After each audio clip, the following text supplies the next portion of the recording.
Welcome to LiveDaf, your online Daf Yomi Shir. Shalom Aleichem and welcome back to today's Daf Hayomi.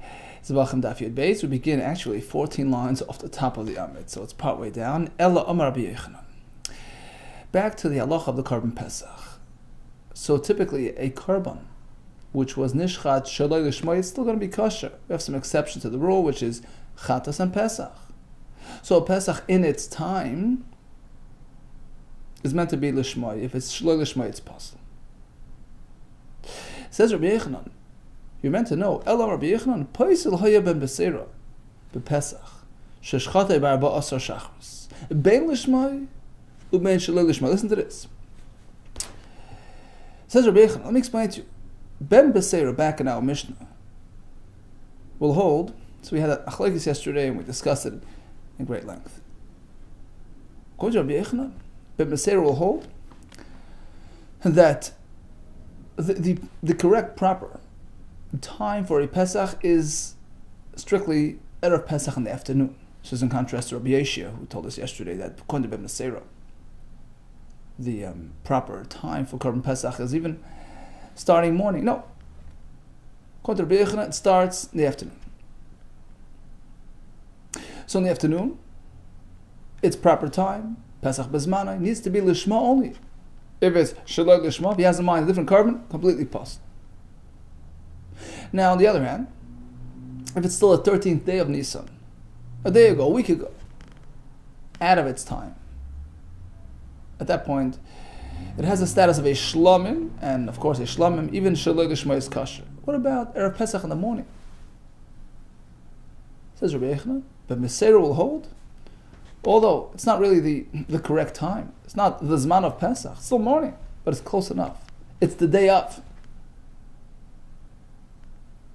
The day on which it will be suitable for Akrava, there's an element of Zman there, of Zman no. It's already considered related to the correct time of the Pesach. It's the day of the Pesach. In which case, you're facing a dilemma, says Rabbi Yochanan. Your hands are tied. Whatever you do is possible. If you take the Pesach in the morning, and you do the Shechita for the sake of Pesach, which you think is the correct way to do it, actually, no, it's possible. It's still a couple hours early, it's premature. On the other hand, it's close enough to the Zman, in which case you cannot consider this animal to be a shlamim anymore. Yesterday was a shlamim, today it's not. It's already close enough to, so the day, the yom of the Korban Pesach. So if you do it Shaloi Lishma, you can't say, well, it's like a Shlamim Shaloi Lishma, it's kosher. No, it's like a Pesach Shaloi Lishma, and it's possible. Either way, it's possible. You have to wait until the afternoon and do it properly. Paisel Haya ben Beseira. But Beseira would consider the Korban Pesach to be completely possible. When, bePesach, regarding a Korban Pesach, Sheshchatei Barba Asar Shachris, on which the Shechita was done Erev Pesach in the morning, whichever way you do it is possible. Bein Lishma, whether for the sake of Pesach, it's not yet time for Pesach. Ben Shaloi Lishmai. Whether he diverts it, it's also possible. You can't say it's a shlamim at this point. In which case, Shaloi Lishmai is okay. No. It's close enough to Pesach. It's a day of. Hoyel, since part of that day will be the Zman of Pesach, it's already close enough and relates to it. Magadev bo Rabbi Avo. Rabbi has a question on this statement of Rabbi Yochanan. If that's the case, if that is so, there was a point in time, i.e., Erev Pesach in the morning, when the animal is totally disqualified. There's no way to process it properly. In Cain, if that were so, Pesach kosher, leben Beseira, how could Ben Beseira ever have a proper Korban Pesach? How do you have it?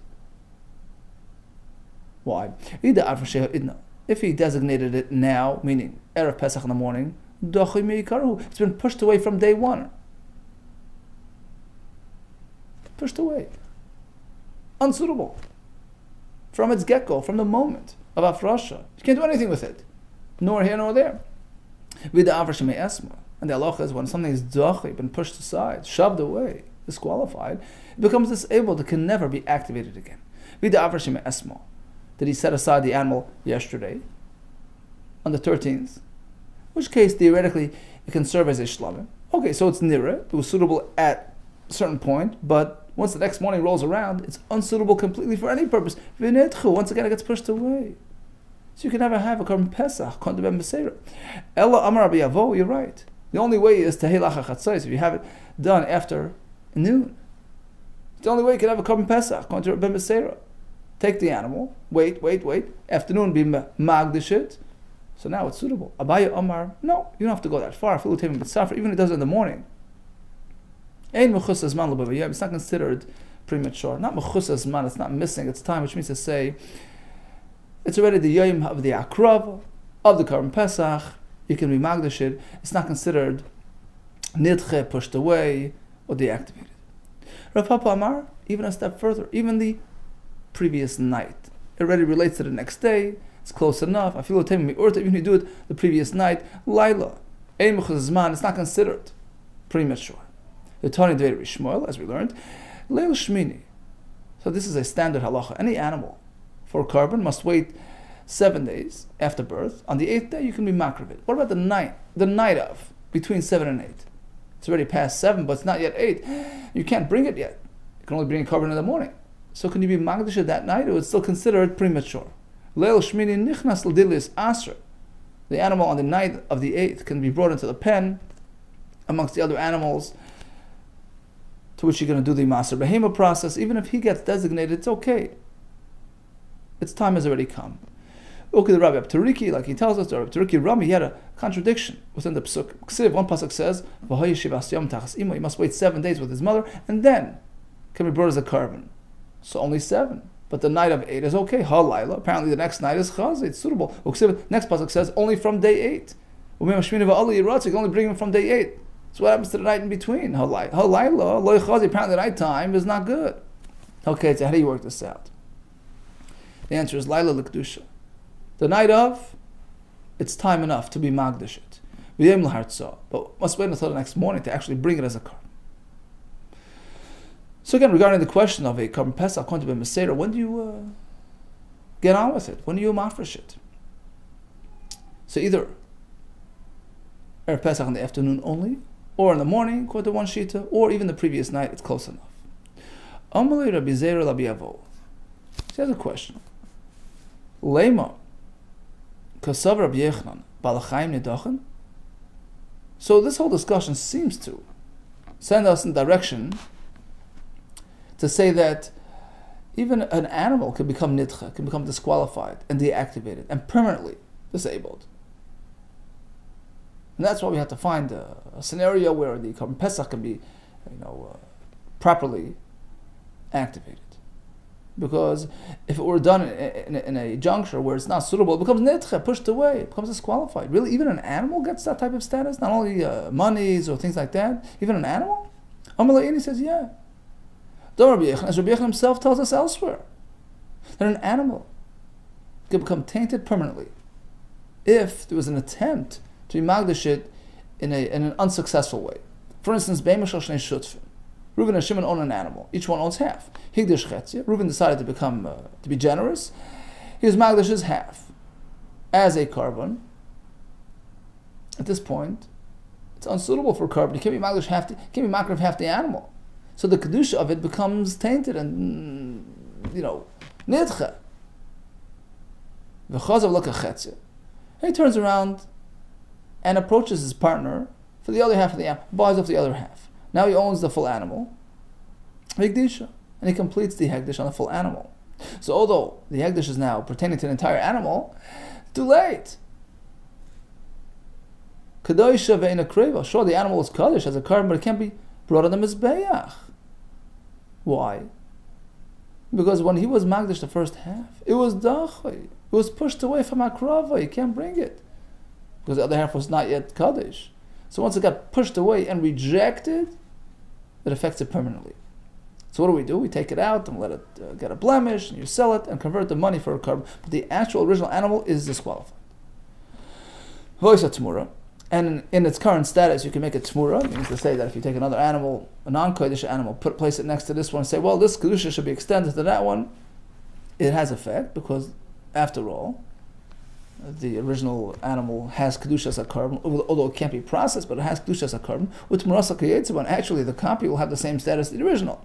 Okay, Shema Min Tlas. Bottom line is, we can derive 3 conclusions from this scenario, from this halacha, taught by Rabbi Yechon. First of all, Shema Mina, we can learn what we're looking for. Bali Chayim Nidachan. Even a live animal can become rejected, as per this case. Number 2, Shema Mina, we learn Dichem Yikara V'Dichay. When something was Dachem Yikara, was rejected from the get-go, right out of the gate. The first attempt at making a Kaddish was unsuccessful. Havadachi. That can generate a rejection. Don't think it's only when the animal was fully suitable and then something happened, then okay. No, even when it was never suitable for a moment. The dachi status applies to Shema. Thirdly, we learn Yesh Dicha B'Dam, even in the case where it was never really Kaddish for its own sake, which means to say, it was never really suitable to be brought in the Mizbeach. It was only Kedushas Hadam. It wasn't inherently Kaddish. You couldn't bring it as a carbon, ever. It was only monetarily Kaddish. Once it got rejected, it becomes rejected permanently from the Mizbeach.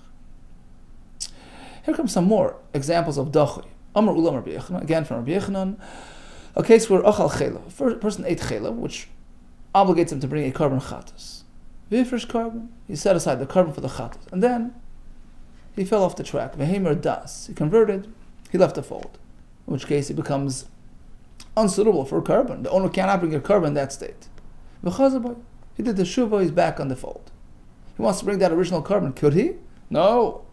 Because in the interim, the carbon got rejected, deactivated, when he left the fold. Once the animal was nitcha yidach, it's permanently rejected. Itmar nami, you find likewise. In a similar case, Amar Rabbi Yirmi, Amar Barvo, Amar Rabbi Yechanan. Another example, Achal chelav vifresh carbon. He ate chelav, put aside a carbon chatas, nishdata, and he became mentally deranged. And Rashi brings a Gemara. A person in that state can't bring a carbon. And then things calmed down. He regained his mental capacities. Once the animal was pushed away, it's permanent.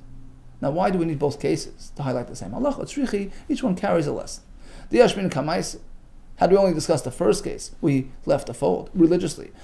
Because he's at fault, he pushed himself away. Right? It was his own doing. Perhaps that will permanently impact his carbon. But in the case where he is mentally affected, the mele itchi, where it happened, out of his control. Kiyoshin Dami, perhaps we can treat him like a person who's asleep. It's a temporary condition. It doesn't really permanently affect his animal. No, it does. On the other hand, if we only discuss the second case, I would say Mishum Dein Yad Al-Aqsa, because they're not in his control, not within his ability to regain his capacity. So perhaps there the animal becomes rejected. But in the first case, where it was something of his choice, his doing, the Yesh Yad Al-Aqsa, he can come back any time. Perhaps it's not considered a permanent rejection of his carbon. Tzricha? No. Rabbi Yechon teaches us this point applies in both cases. When an animal becomes dachi, it's that way permanently. But Rabbi Yirmiyah, here comes a shayla from Rabbi Yirmiyah about an interesting case of potential dicha. Achal chelav, okay, a fellow ate chelav b'shegeg, finished carbon, and put aside a carbon. In the meantime, the Bezdin Hagadol in Yerushalayim, right? We just learned Hariyas, right? The Bezdin ruled shechelav muta. This very fat that he ate was never a problem. Was okay. It was permissible. It's not one of the forbidden fats. So at that juncture, it turns out that what he did was really not a sin, and really unsuitable for carbon. Right? No point in bringing a carbon. And then they reverted. They conceded that it was their mistake. They ruled erroneously. It was really usher. And now he wants to bring that same old carbon. Ma, what's the status of that carbon? Should we say the carbon has been rejected because at a certain point in time it was no longer suitable, or do we say no? Because it's been discovered, the whole thing was discovered to be a mistake. He was really obligated to bring the carbon. So this elder turned to Rabbi Yirmiyah, he says, guess what? This is the very case that Rabbi Yechon would cite as his opening case to introduce the concept of dicha. Yes, there is dicha even in this case. Rabbi Yechon would discuss the sugya, the concept, the subject of dicha, miha pasach. He would begin with exactly this case. Yes, it's dicha. My time and why?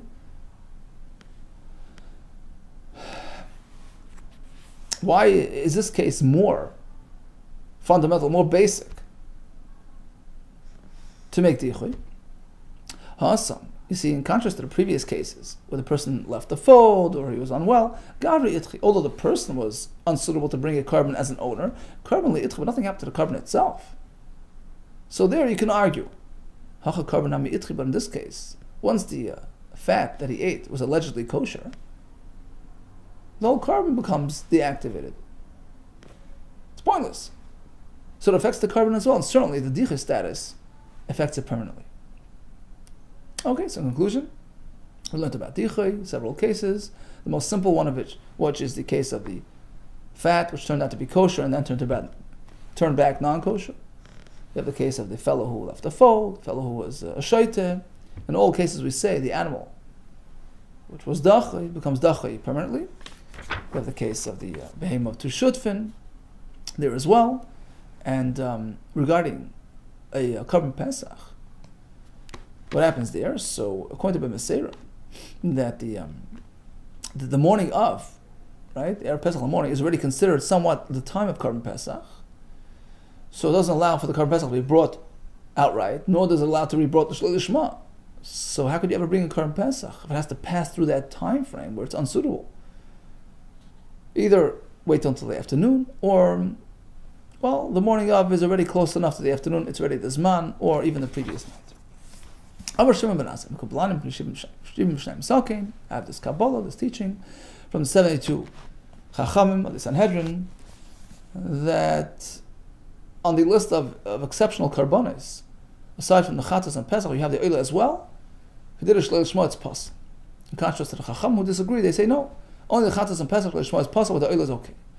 Now, why did the Mishnah cite the term Zakein, singular, if we're speaking about 72? The answer is the Kulu, all of them, they were on the same page, of the same opinion. It was a unanimous opinion. So he added Oila to the list. Where is it coming? What's the source? That an Oila has to be Lishma. Oila who? Who tells you he Lishma Ksheira? Only if it's done properly is it okay and acceptable. Lishma, if you divert it, it's Psula. And it's based on the word who. Says the Gemara, so why are you stopping at the Oila? Asham Nami, look at the Asham as well. Ksib by he, who. It also has the word who, which should denote that Lishma is critical. Answer is no. Who? That word who, la'achar haktaras emurim hu d'chsiv. That's in the context of a discussion after the whole carbon was brought, even the fats brought at the Mizbeach. And as Rashi brings, based on the previous Gemara a couple of days ago, that whole part of the process is not really vital. Even if you forego burning the fats, the carbon is still kosher, so it can't conceivably be alluding to something which is critical, including the Lishma aspect. Ask the Gemara. Well, Hainami, the word who that we find by the Oila, Hainami la'achar haktaras imurim hudichsiv. That's also mentioned in conjunction with the full process, including the burning of the fats, which certainly is not critical. So the word who perhaps is not critical either. Tzrehu ksivi, the pasuk actually mentions the word who twice. So the extra one is coming to tell you that in fact the primary steps of the Hakrava must be Lishma. Well, we find the double hu by the Yashim as well. So now we're stuck. Elo, you're right. Attempt number 2. Ben Azai b'kavachayim ma'aselo. Ben Azai sourced his halach in a kavachayim to prove that Oila Shlei Lishma is pas. The starting point is Echatas, which all agree is pas or Shlei Lishma. So that's the baseline. Ma'achatas, certainly by Echatas. She'ena kol, which isn't even kol, it's not fully burnt on the Mizbeach like the Oila. Still, Shechata Shlei Lishma, it's psula. So despite its apparent deficiency, Shlei Lishma is critical. Certainly the Oila, which stands higher in a way than the Chatas. She'ikal, it's fully consumed by the Mizbeach. L'koshkin, wouldn't you agree with me? Shlei Lishma is critical? No, how could you compare? Mal Chatas, perhaps a Chatas stands higher. It's meant to atone for a sin. She'oila is not. Well, that can't be the reason for Shlei Lishma being critical. Pesach yichech. We'll undo that argument by looking at the carbon Pesach, which isn't coming for kapara, and Lishma is critical. Well, Mal Pesach shkein zman hakavua. Perhaps Pesach stands higher because it has its own strict component, has a set time, Erev Pesach, as opposed to the Oila. Well, Chatas techiach. Chatas doesn't have that, and still, right? Shlei Lishma is critical. Apparently, that's not the reason. So we go back and forth. V'chazar adin. Well, ping pong. Lo yiroi zeh, the fact that they find that the Pesach which is Zman Kavua, is not found by the Chatas, so you can't attribute the halacha shalishma to that reason. The fact that they find by the Chatas is not found by the Pesach. So what's the common denominator between Chatas and Pesach? Ha'atzal ha'shavash ben shein kachim, it's a carbon. V'shchatan shalishma it's a pasul. If we do the shchit shalishma, it's pasul. Af on the oila, likewise, I can include the oila. Shei kachim. V'shchatan shalishma psula. It's kachim, and therefore shalishma is critical. Well, you can't compare, says the Gemara. Mala tzad l'shavash ben. You know what's common to Pasach and Chatas, which is not found by the Oila? Shkeish ben tzad kares. In both, you have a kares component. Chatas is pretty simple. It's coming to address a kares sin. One who ate fat, if done deliberately, he would be liable to kares. So b'shay you bring a Chatas, and Pesach as well. Although it's not a direct reference to kares, but if one deliberately disregards bringing a Karim Pesach, he's liable to kares. So there's a kares component in both of them which the Oila doesn't have. So you can't compare Oila to those. Answers the Gemara, Ben Azai tzad kares le'parach. Ben Azai is not concerned about this kares component because it's not really comparable. The kares by the Chatas is a different realm than the kares by the Pesach, so you can't really, it's not really a commonality. Says the Gemara, that's the case. If Ben Azai discounts this kares commonality, Asham Nami Laisi. If you recall, back on the Yud. What about Asham Shalei Lishma? So, can we learn it from the Pesach and the Chatas? The reason why we didn't is because Pesach and Chatas have something unique that Asham doesn't have. Guess what? This Tzad Kares. So apparently, we do reckon with this commonality, even though it's not really a perfect matchup. Because otherwise, let's include the Asham and have him learn from the Pesach and Chatas. Asham Nami Laisi. Well, says the Gemara, no, the Asham is different. Asham Parach.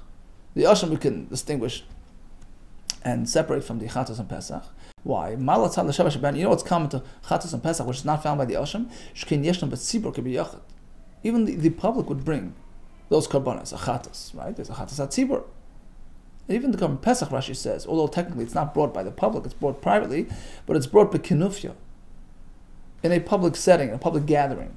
So in a way, it has a status like a Karban Tzibur, as opposed to an Asham, which is only brought by private individuals. So that's why the Asham is different than that. But back to our Gemara, an Oila is very similar to the Pesach and Chatas. The fact that they have a Tzad Kares, no, we don't reckon with that because it's not really a perfect commonality. The component of Kares by the Chatas is very different than the component of Kares by the Pesach. Or you can say, Tzad Kares Nami Parach. Truthfully, but Nazai does reckon with this Kares common denominator, which sort of pairs up the Pesach and Chatas and doesn't allow Asham entry, doesn't allow Oila entry. So back to the question, how does he know that Oila Shleishma is pasul? Here comes a third attempt. Uben Azai Gemara Gomerla. It wasn't based on a pasuk, it wasn't based on a kal v'chomer. It was a halacha that he learned, that he received from the Shivim V'Shnayim Zakin. End of story. They had a Kabbalah, perhaps halacha Meshim Sinai, part of Torah Sheba'al Peh. That's the way it is. So why did Rav Huna present the kal v'chomer if in fact it wasn't really based on a kal v'chomer? The only reason why he presented it, to sharpen his students, Rashi says, to get them going, to instigate a thought process, so that they respond, that they ask. Inami, another pshat says Rashi, to plant a seed in their mind that they can actually do that on their own. You're allowed to make a kal v'chomer. She'itnu libam lias charifim, says Rashi, lidroish kalam v'chamur me'leim kiben azai.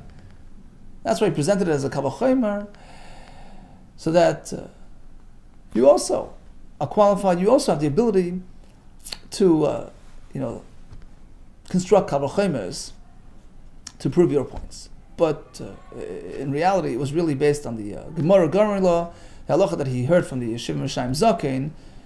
The source at this point is yet unknown.